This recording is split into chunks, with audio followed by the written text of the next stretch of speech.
네, 구독자 여러분들 반갑습니다. 현재 영상 녹화 시작 시간 밤 11시 30분을 지나가고 있습니다. 자, 어제도 제가 여러분들께 긴급 속보다 하면서 야간 속보로 여러분들 개장 전에 꼭 좀 보셔야 된다. 보유자분들 축하드린다. HLB가 오늘은 급등할 가능성이 매우 높다라고 말씀을 드렸고요. 자, 이렇게 여러분들께 언급드린 대로 실제로 오늘 HLB가 장중에 10.5%대까지 급등이 나타난 뒤에 시장의 영향을 좀 받으면서 이렇게 윗꼬리를 좀 만들기는 했습니다만, 최근에 이제 수급도 굉장히 훌륭하고요. 그리고 또 임상에 대한 문제가 없다라는 거는 여러분들 잘 알고 계실 거고요. 그리고 7월 2일에 항서제약과 FDA 쪽에서 미팅이 이루어질 것으로 전망을 하고 있기 때문에 사실 그 이후에 결국에 또 시간적인 부분이 많이 소요가 될 수는 있겠지만서도 우리가 현재로서 예측할 수 있는 리스크는 시간 말고는 없다라는 거, 한편으로는 좀 다행스럽지 않나 라는 생각도 좀 듭니다. 이제 물론 고점에서 매수를 해서 하한가 두 방을 맞고서 이제 물려 계신 분들은 여전히 또 상심이 크겠지만은 어쨌든 그래도 희망이 분명하게 있다라는 거고, 여타 다른 제약바이오 종목들에 비해서는 그래도 나쁘지 않은 상황입니다. 솔직히 말씀드리면. 그렇기 때문에 여러분들 희망 잃지 않고 잘 보유를 좀 해서 일단 1차적으로 현실적으로는 75,000원 정도까지는 상승을 좀 기대할 수 있을 것 같다라고 제가 진작부터 여러분들께 말씀을 좀 드려오고 있죠. 자, 보시는 것처럼 제가 여러분들께 투자 전략서를 5월 30일자 기준으로 작성을 해서 최근에 이슈가 어땠는지 등등 대응 전략까지도 싹 다 여러분들께 제공을 해 드렸었습니다. 자, 그래서 보시면 HLB 뿐만 아니라 우리가 주식을 투자할 때는 각자 여러분들이 투자하고 있는 그 관점과 여러분들의 투자 성향이 굉장히 중요해요. 그래서 상황별로 모두 다 대응 전략이 다르다라고 말씀을 드리면서, 첫 번째로는 장기 투자자이신 분들 같은 경우에는 애초부터 HLB의 미래 가치를 보고 투자하시는 분들이 더 많으시기 때문에 적극적인 추가 매수 기회로 활용해도 좋다. 그만큼 이번 임상에 대해서 저도 여러분들께 좀 긍정적으로 말씀을 드린 거죠. 그래서 앞서 설명을 했던 것처럼 이슈 대비해서 다소 과한 하락을 보인 것은 분명하다. 이렇게까지 5월 말 기준으로 설명을 다 드렸습니다.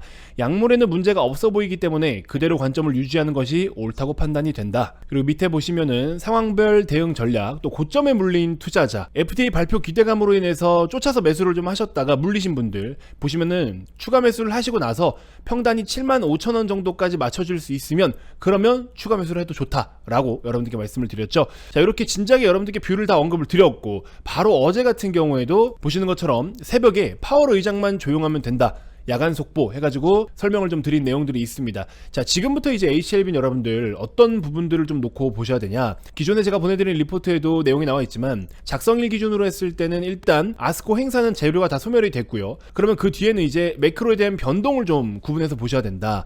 그러면서 하반기 중에 미국 금리 인하 기대감, 그러면 지금 우리가 금리 인하에 대한 기대감을 놓고서 이야기를 해본다면 또 여러분들께 설명드릴 내용들이 정말 많아요. 자, 그래서 결국에 금리 인하에 대한 모멘텀이 HLB에도 당연히 긍정적인 영향을 주고 주가 상승에도 또 힘이 될 수 있다라는 거 여러분들 기본적으로 잘 알고 계실 거예요.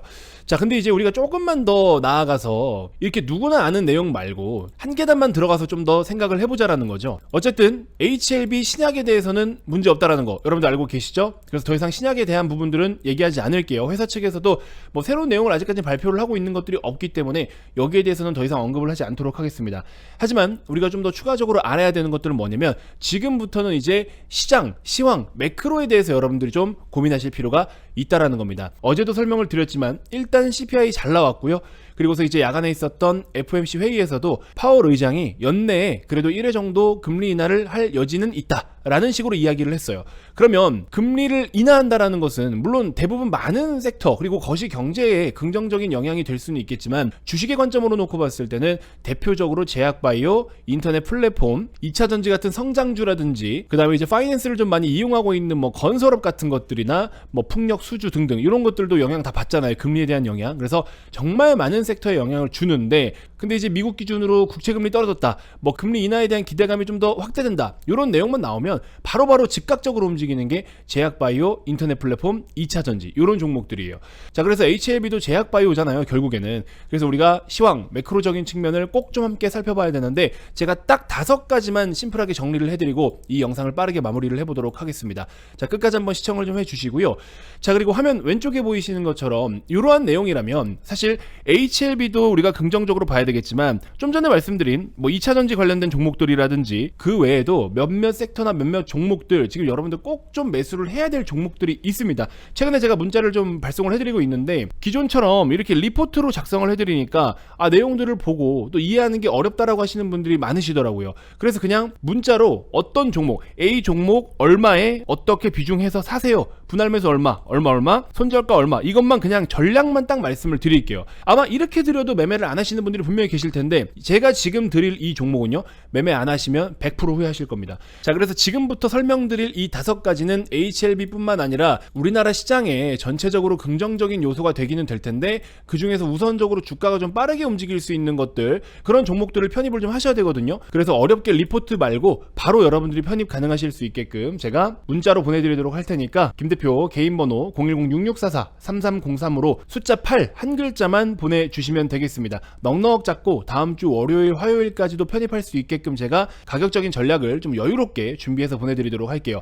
자, 일단 종목을 먼저 말씀드리고 좀 본 이야기를 해보자면은 최근에도 여러분들께 계속 언급드렸습니다. 롯데에너지 머티리얼즈라든지 대주전자재료, 제이오, 나노신소재, 요거 좀 세트로 같이 좀 보시고요. 그리고 추가적으로도 보신다면은 하나솔루션 같은 종목들 봐야 된다, 이렇게까지 말씀을 드렸습니다. 결국에 중요한 거는 똑같은 종목이더라도 누구는 수익을 보는데 누구는 손해를 보는 경우들이 있어요. 자, 그래서 그러한 부분들을 여러분들 대응 전략에서 차이가 나는 거예요. 그 차이점을 확실히 느끼고 또 여러분들이 수익을 낼 수 있게끔 제가 적극적으로 도움을 드리도록 할 테니까 이건 무조건 사야 됩니다.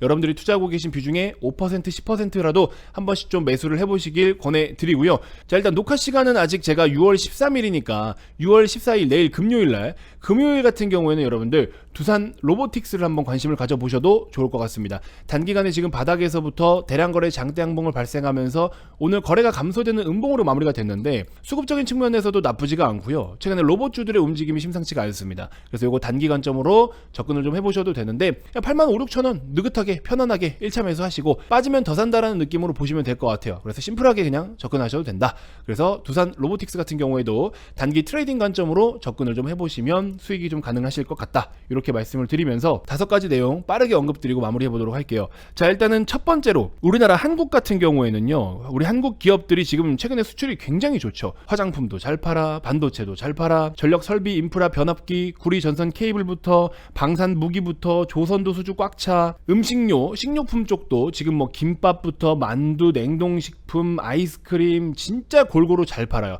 거기다가 또 미용기기, 의료기기 진짜 수출 구석구석 잘하고 있죠. 그래서 한국 기업들이 지금 어마어마한 증익 구간에 있습니다. 증익 구간.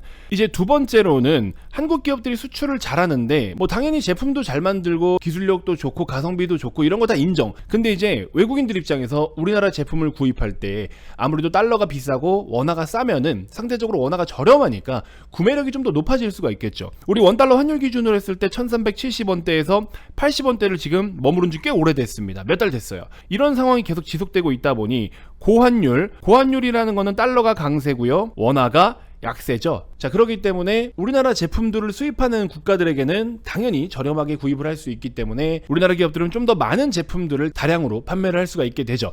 자, 그리고 또 하나, 지금 공매도가 한시적 중단이 되어 있는 상황인데 오늘 기사가 떴었는데 공매도를 내년 3월까지 중단을 좀 더 연기할 것이다, 이런 내용도 좀 나왔습니다. 근데 요거는 조금 케바케인 것 같아요. 내년 3월까지인데 공매도도 순기능이 있습니다. 근데 이제 공매도를 이렇게 중단시켜버리면 또 외국인들의 수급이 좀 부진할 수도 있는 부분들도 있고 시장 내 유동성도 조금 평소보다는 침체될 수도 있고, 그리고 여러분들이 어떤 종목을 매매할 때 어느 정도 공매도에 수급이 좀 붙어주면은 적당한 티키타카가 되는데 그런 부분들이 없기 때문에 그냥 무지성으로 때려 사면은 뭐 돈 벌고 뭐라도 좀 해보려고 구석구석 디테일하게 살피면 그런 사람들은 돈 못 벌고 막 이런 상황들이 생겨요. 그리고 주도주의 흐름이 어지간하면 쉽게 끊기지가 않습니다. 왜냐면 주도주라는 거는 사실 서프라이즈 실적을 보여주면서 올라가긴 하지만 주가가 굉장히 과열될 때는 뻥뻥 뻗어가다가도 거래가 좀 침체되는 구간에서는 밸류에이션을 한 번쯤은 논하거든요. 근데 밸류를 논하는데 숏을 칠 게 없어. 그렇기 때문에 주가가 안 빠지는 거예요. 그래서 최근에 실리콘투 같은 종목들이 고점을 한참 만들고도 주가가 잘 안 빠지는 이유가 숏을 칠 수 있는 방법이 없으니까 안 빠지는 거예요. 그래서 이런 종목들이 굉장히 많고, 이러다 보니까 주도주의 흐름을 계속해서 오랜 시간 가져가는 뭐 그런 모습들이 자주 나타나고 있다는 겁니다. 자, 그리고 이제 네 번째는 굉장한 버프죠. 미국 대선이 있습니다. 11월이죠. 미국 대선이 있는데, 여러분들 뭐 우리나라 같은 경우에도 마찬가지지만 특히 미국 같은 경우에는 401k 플랜이라고 해가지고 우리나라로 따지면 국민연금 같은 상품이에요. 그래서 미국인들이 401k 플랜을 갖다가 대부분의 국민들이 가입을 합니다. 그러면 주가가 오른다라는 거는 국민들의 자산이 늘어난다라는 거잖아요. 우리나라 같은 경우에는 지금 20대 후반 정도인가요? 우리 젊은 친구들이 국민연금을 넣어봐야 못 타먹는다라고 이야기하고 있죠. 그래서 연금을 뭐 재편해야 되니 어쩌니 요즘에 말이 많은데, 우리나라도 이렇게 시끄러운데 미국 같은 경우에는 오죽하겠습니까? 당연히 주가 오르면 지지율도 올라가요. 그래서 통상 평균적으로 데이터가 있는데, 대선을 앞두고 3개월 전에 주가 흐름이 좀 좋으면 당선 확률이 실제로 많이 올라간다고 합니다. 이게 통계적으로도 있대요. 그래서 지금부터 이제 워밍업이 다 끝났기 때문에 7, 8, 9 뭐 이 정도라도 주가를 좀 어느 정도는 끌어올려놔야 되는 시점이 슬슬 온다라는 거고, 미국 연준도 사실 중립기관이잖아요. 중립기관이지만서도 트럼프가 파월 의장을 약간 반협박식으로 했었죠. 내가 되면 파월 의장부터 자른다, 뭐 이런 이야기도 했었고, 이제 바이든 같은 경우에는 그래도 파월이 잘하고 있다, 또 이런 이야기를 하고 있고, 그러면은 파월은 당연히 누구 쪽으로 좀 더 기울겠습니까? 정치적인 개입을 할 수가 없긴 없지만서도 어느 정도 또 의식은 하긴 할 거예요. 뭐 뇌피셜이긴 합니다만. 자, 그러면서 이제 어제 FOMC에서도 이야기를 했었지만 연내 금리 인하를 어쨌든 뭐 한 번이라도 하지 않겠느냐, 이런 내용이 계속 지금 부각이 되고 있어요. 사실 연초부터 금리를 내린다고 했던 게 지금까지 딜레이가 돼서 오기는 했지만 어쨌든 더 이상 금리를 인상하지는 않을 거 아니에요. 최근에 이제 뭐 스위스라든지 일부 유럽 국가들 벌써 금리 내리고 있고요. 한국도 올해에는 잘하면 한 번 정도는 내리지 않을까라는 생각이 좀 들기도 듭니다. 그래서 미국도 올해에는 금리를 좀 내릴 가능성이 높아지고 있죠. 왜 그러냐면은 일단 어제 같은 경우에도 물가지표 잘 나왔고요. 그리고 추가적으로 또 보신다면은 이 그래프는 뭐냐면은 미국의 실업수당 청구 건수거든요. 실업수당 청구 건수가 이렇게 다시 올라온다라는 것은 결국에 고용이 좀 좋지 않다라는 거죠. 일자리를 잃든지 뭐 퇴사를 하든지 어쨌든 해서 실업수당, 우리나라 같은 경우에는 뭐 실업급여라고 이야기하죠. 그런 것들을 청구하는 건수가 지금 늘어나고 있다라는 것은 고용이 조금 흔들리고 위축된다, 뭐 기본적으로는 이런 식으로 인지를 합니다. 주식시장은 항상 늘 극단적으로 반영을 하니까. 자, 보시면 얘도 그래프가 머리를 들고 있죠. 이 친구도 실업수당 청구 건수고요. 좀 전에 보여드린 게 신규 실업수당 청구 건수네요. 이 그래프가 신규 실업수당 청구 건수고요. 두 번째로 보여드린 이 그림이 그냥 실업수당 청구 건수다. 어쨌든 둘 다 이렇게 머리를 들고 있다라는 것은 금리를 적어도 인상은 안 한다라는 겁니다. 그리고 금리 인하에 대한 기대감이 어쨌든 계속 커져가고 있다라는 것은 HLB를 포함해서 제가 말씀드린 이런 주요 종목들이 주가가 좀 반등을 보일 수 있는 굉장히 좋은 환경이 지금 판이 깔리고 있다라는 겁니다. 그래서 여러분들이 지금 주식을 보유하고 계신 분들 중에서 대부분의 섹터나 대부분의 업종이 금리 인하로 인해서 수혜를 받겠지만 그 중에서도 조금 더 강하게 오를 수 있고 조금 더 빠르게 오를 수 있는 쪽을 컨택을 하신다면 좀 괜찮은 효율적인 수익을 낼 수가 있겠죠. 뭐 무리하실 필요는 없습니다만 여러분들의 투자하고 계신 투자 자산 100%가 다 HLB에 몰빵이 되어 있지는 않을 거 아니에요. 그리고 HLB도 중간중간에 조금씩 올라오면 75,000원부터는 여러분들 그동안에 물렸다가 추가 매수를 하신 분들, 제가 이 자리에서는 추가 매수 괜찮다라고 좀 전에 리포트를 통해서 다 보여드렸었죠. 이 리포트에서. 그래서 매수해도 된다라고 말씀을 드렸고, 그렇게 해서 이제 평단을 낮춘 분들이 슬슬 어느 정도 비중을 덜어낼 수 있는 타이밍이 다가오고 있습니다. 그렇게 하시면 제가 말씀드린 뭐 다른 2차전지 종목들로 편입을 또 하셔도 되는 거니까 그렇게 한번 전략을 잘 세워보시면 될 것 같고, 어쨌든 중요한 거는 2차전지 중에서도 지금은 음극재, 특히 실리콘 음극재, 전체적으로 놓고 봤을 때는 음극재 밸류체인 종목들이 지금 계속 부각되고 있습니다. 그래서 이쪽 무조건 보셔야 되고요. 주식이 이렇게 쉽나 싶은 생각이 드실 정도로 제가 심플하게 정리를 해서 대응 전략을 그냥 문자로 보내드리도록 할 테니까 그대로 한번 참고해 보시고요. 아무래도 여러분들이 이런 서비스를 제대로 받아보신 분들이 없을 수도 있어요. 아니 무료로 어떻게 이렇게 친절하게 주나 라고 생각이 드실 수 있는데, 구독자 10,000명 될 때까지는 제가 적극적으로 여러분들께 많은 도움을 좀 드리겠다라고 말씀을 드렸죠. 벌써 이제 한 4,800명 가까이 됐는데 여러분들 10,000명 금방입니다. 뽕 뽑으실 수 있을 때 확실히 뽑아 가시고요. 어쨌든 종목은 대놓고 말씀드렸어요.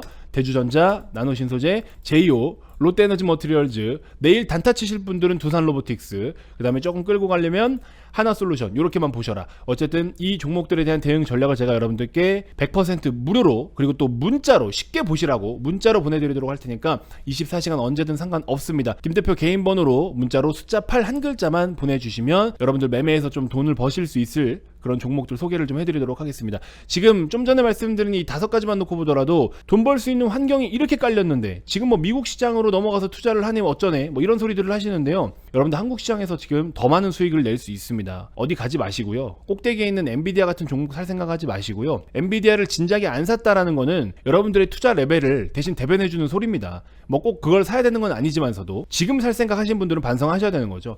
자, 그러면 지금 한국 시장에서 여러분들이 매매를 해볼 만한 종목들이 너무 많다라는 거예요. 그래서 그 종목들 대표적인 것들 몇 개만 딱 뽑아서 문자 드리도록 할 테니까 안 살 거면 보내지 마세요. 그래도 하다못해 비중 한 5% 10%라도 좀 사보겠다, 돈을 좀 벌어보겠다 하시면 사세요. 사지도 않을 건데 뭐하러 문자를 보내요. 저는 그만큼 자신이 있습니다. 그리고 사고 말고는 어쨌든 여러분들 뭐 종목을 받아보고서 결정을 하셔도 되는 거니까 제가 뭐 돈을 달라고 하는 건 아니잖아요. 그래서 편안하게 한번 참고를 좀 해보시고, 이 종목들이 또 올라갔을 때 여러분들이 댓글에 또 많은 호응을 해주실 거라 믿고 저는 정성스럽게 문구를 준비해서 여러분들께 문자로 바로 발송을 해드리도록 하겠습니다.